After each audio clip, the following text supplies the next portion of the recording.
بسم اللہ الرحمن الرحیم۔ عزیز طلبہ، اسی سبق کا ہم اگلا حصہ پڑھنا شروع کرتے ہیں کہ بات یہاں سے چل رہی تھی۔ چنانچہ میسور کے سلطان حیدر علی اور اس کے بیٹے سلطان ٹیپو نے نہ صرف ہندوؤں اور انگریزوں کا مقابلہ کیا بلکہ افغانستان، ترکی اور پھر فرانس کو بھی اپنے ساتھ شامل کرنے کی کوشش کی۔ تاریخ کو اگر دیکھا جائے تو تاریخ کی پوری تاریخ کے اندر یہ بات ملتی ہے کہ مسلمانوں کو جب بھی شکست ملی، جب بھی مسلمانوں کو ہار نصیب ہوئی، اپنوں کی وجہ سے۔ مجھے اپنوں نے لوٹا، غیروں میں کہاں دم تھا، میری کشتی وہاں ڈوبی جہاں پانی کم تھا۔ اپنوں نے ساتھ چھوڑ دیا، اپنوں نے غداری کی، اپنے بک گئے زمین کے لیے، جائیداد کے لیے، مال کے لیے، ملازمت کے لیے، عہدے کے لیے۔ جب اپنے بک گئے تو اپنوں نے ہی اپنوں کے راز، اپنے بادشاہوں کے راز غیروں کو دیے، تو جس کی وجہ سے مسلمانوں کو جو نقصان ہوا وہ زمین و آسمان گواہ ہیں اس بات کے۔ تو اس لیے گھر کا بھیدی لنکا ڈھائے، یہ معاملہ نہیں ہونا چاہیے۔ عزیز طلبہ، راز راز ہی ہوتا ہے۔ اللہ جل شانہ کو بھی راز چھپانا بہت پسند ہے۔ کسی کی بات کو چھپانا، میں اپنے طلباء کی اخلاقی تربیت کی طرف بھی توجہ دیتا ہوں کہ کوئی بھی بات کوئی کہہ دے کہ بھئی کسی کو یہ بات پتہ نہ چلے، اور اس میں اس کا جو ہے وہ کیا نام ہے، اس کا نقصان بھی نہ ہو رہا ہو، تو وہ بات جو ہے وہ راز کی بات نہیں بتانی چاہیے، چھپا لینی چاہیے۔ تو اللہ جل شانہ کو یہ بات بڑی پسند ہے۔ تو مسلمان کو جب بھی شکست ہوئی، اپنوں کی غداری کی وجہ سے، یا اپنوں کے ساتھ نہ دینے کی وجہ سے، اپنوں کا ساتھ چھوڑ دینے کی وجہ سے۔ جی آگے دیکھیں جی، اسی زمانے میں شاہ ولی اللہ دہلوی رحمۃ اللہ علیہ اور ان کے صاحبزادوں نے مسلمانوں کی اخلاقی اور معاشرتی برائیوں کو دور کرنے کی تحریک شروع کی۔ پھر شاہ ولی اللہ کے پوتے شاہ اسماعیل رحمۃ اللہ علیہ نے اپنے مرشد سے کیا مراد؟ اپنے مرشد نہیں ہوگا، مرشد ہوگا۔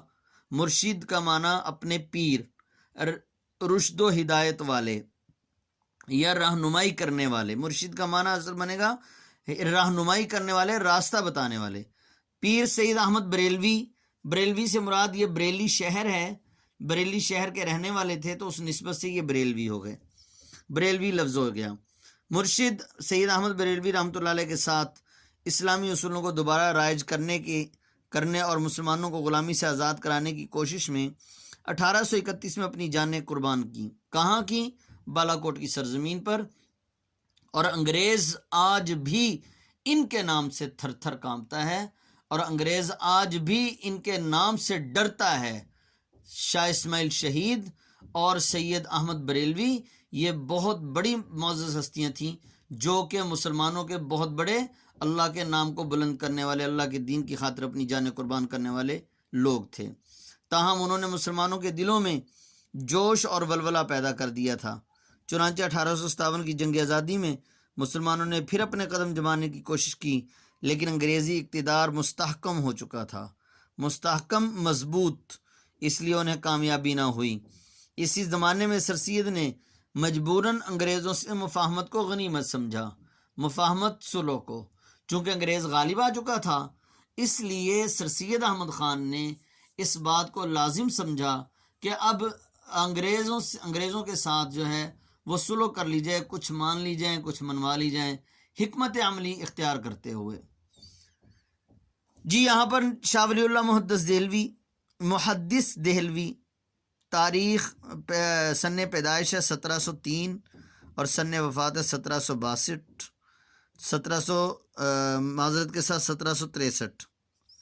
1703 میں پیدائش ہے، 1763 میں ان کی وفات ہے۔ عالم دین، محدث، حدیث بیان کرنے والے، مصلح، اصلاح کرنے والے۔ جی اور مسلمانوں نے قوم کی اخلاقی اور تہذیبی اصلاح پر توجہ دی اور ان کے دلوں سے احساس کمتری کو دور کرنے کی کوشش بھی کی۔ احساس کمتری، اپنے اندر ایک احساس پیدا کرنا جس کی وجہ سے انسان دوسروں کی نظر میں اپنے آپ کو کم سمجھے اور یہ سمجھے کہ میں تو بس پتہ نہیں کیا وجہ ہے، میں گرتا جا رہا ہوں، میں ایسے ہوتا جا رہا ہوں، مجھ سے یہ کام نہیں ہوگا۔ کمزوری اپنے اندر ہی پیدا کرتے رہنا، اس کو احساس کمتری کہتے ہیں۔ 1885 یعنی 1885 میں ہندوؤں نے کانگریس کی بنیاد ڈالی اور ظاہر یہ کیا کہ وہ ملک کی تمام قوموں کو ان کے حقوق دلوائیں گے، لیکن بعد میں پتہ چلا کہ وہ صرف اپنے حقوق کا تحفظ چاہتے ہیں، تحفظ حفاظت۔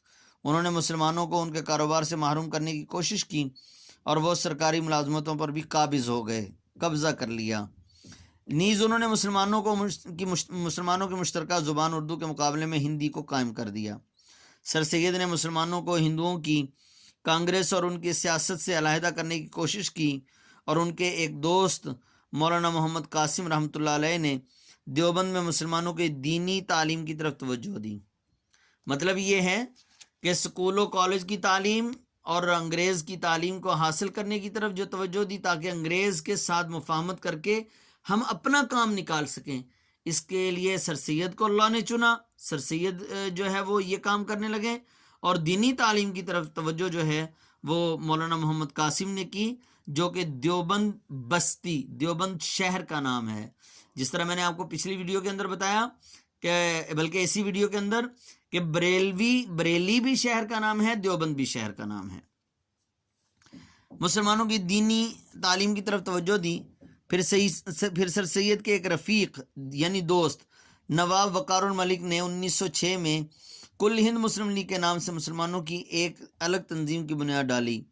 یہ تنظیم ڈھاکے میں قائم ہوئی، جو کہ بنگلہ دیش کا شہر ہے، جہاں ہندوؤں نے سازش کر کے مسلمانوں کو ذکر پہنچانے کے لیے مشرقی بنگال اور آسام کا وہ صوبہ جس میں مسلمانوں کی اکثریت تھی ختم کرا دیا۔ ذکر پہنچانا، نقصان پہنچانا، یعنی آسام کا وہ صوبہ جس میں مسلمانوں کی اکثریت تھی، مسلمان بہت زیادہ تعداد میں تھے، اس کو ختم کرا دیا۔